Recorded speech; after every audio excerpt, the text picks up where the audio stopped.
Forschung ist einer der Grundpfeiler eines Innovation Ecosystems, da an der Universität etwas mehr Freiraum besteht.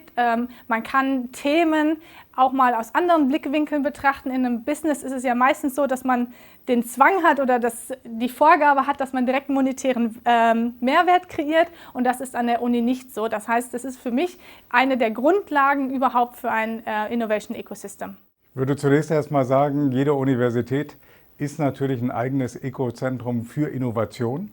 Aber an der Universität ist die Arbeit Forschung und wir entwickeln erste Ideen und erste Muster.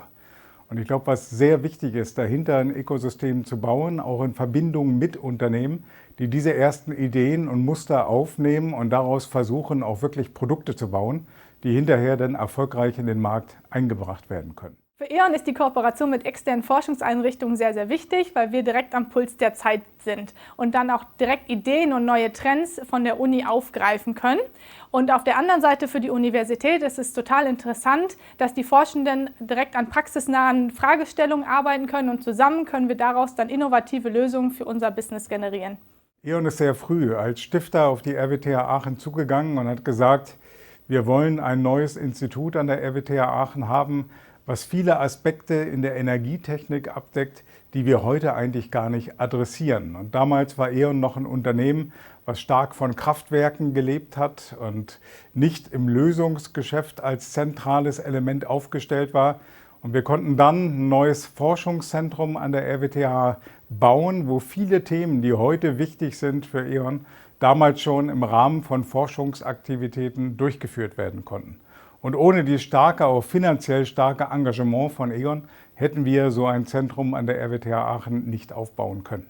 Wir suchen natürlich nach neuen Wegen, die CO2-Emissionen gerade beim Heizen und beim Kühlen zu reduzieren. Deshalb forschen wir zusammen mit Forschungseinrichtungen weltweit und suchen da gemeinsam nach Lösungen. Zum Beispiel haben wir ein Forschungsprogramm aufgesetzt, Future Heating and Cooling.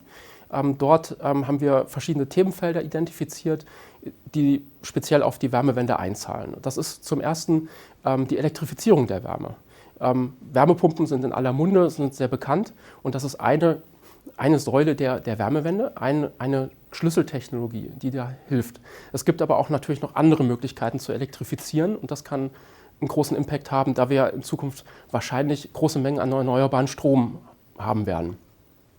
Ein anderes Thema ist die Tiefengeothermie. Die Tiefengeothermie wird in Europa oder auch in Deutschland noch nicht so intensiv genutzt, und da gibt es noch große Potenziale, Wärme zu erschließen, die erneuerbar ist und die fossile Energieträger verdrängen kann. Andere Bereiche sind zum Beispiel auch das ganze Themenfeld Sanierung. Jeder ist davon betroffen zu Hause, der ein Haus besitzt. Es muss gedämmt werden, die Gebäude müssen effizienter gemacht werden. Das ist ein riesiges Feld an Aufgaben, sehr komplex, sehr vielschichtig und sehr individuell. Und das sind also so große Themenbereiche, die wir dort sehen.